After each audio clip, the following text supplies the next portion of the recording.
So obviously today, we're reading up one of the suspects, Anders. He's Danish. We're at the Danish bakery, Ole Steen. So I'm going to listen to some of Anders' best bits and get to know him. Okay, so for the audio record, can you please state your name, age, and your role here on the base? Yes, I am Anders Sorensen. I am 48 years old. Only just, though. I had my birthday a few weeks ago. Oh. Yeah. And I am the base crew plumbing engineer. Well, firstly, happy belated birthday. Thank you. And can you take me through what a crew plumbing engineer is? What is that? Yeah, sure. You're looking for an apprenticeship in plumbing? I could do with some useful life skills, sure. Yeah. Okay. Well, the most important things up here are, water supply, sanitation, sewage, and of course heat.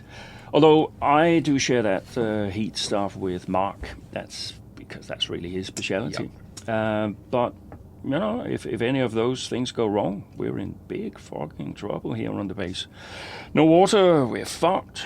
If the water gets dirty, we're fucked. And no heat, we're fucking dead. So it's basically my job to make sure none of those things go wrong. So what are you most looking forward to about your time here, besides the paycheck, of course? Have you heard of Cold Blood?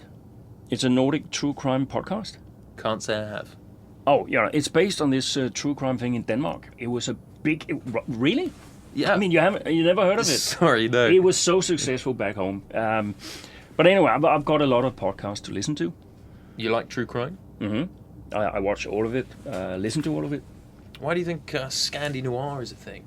Yeah, I was actually thinking about that, and I don't know, it's kind of a cliche, isn't it? But maybe it's the dark. Bad things happen in the dark. Anders, can you just talk to me a bit more about your fascination with true crime? Yeah, I like podcasts and TV shows, just like a lot of people. Yeah, does seem like it's everywhere these days. Mm-hmm. So I suppose you've listened to a ton of stories where the killer goes back to the scene afterwards, right? I often wonder, why do they do that? Why do you think they do that, Anders? See what the police are doing, or see the people who knew the victim? Mm-hmm. What, to try and get a head start over the police? Maybe, I don't know. Or maybe, to feel closer to the crime, bring it all up again, the experience, I don't know. Is that what you're doing, Anders? No, of course not. What, you're not trying to recreate a true crime story? No. This happened to a friend of mine. You have to understand that it's not a story. I know the difference.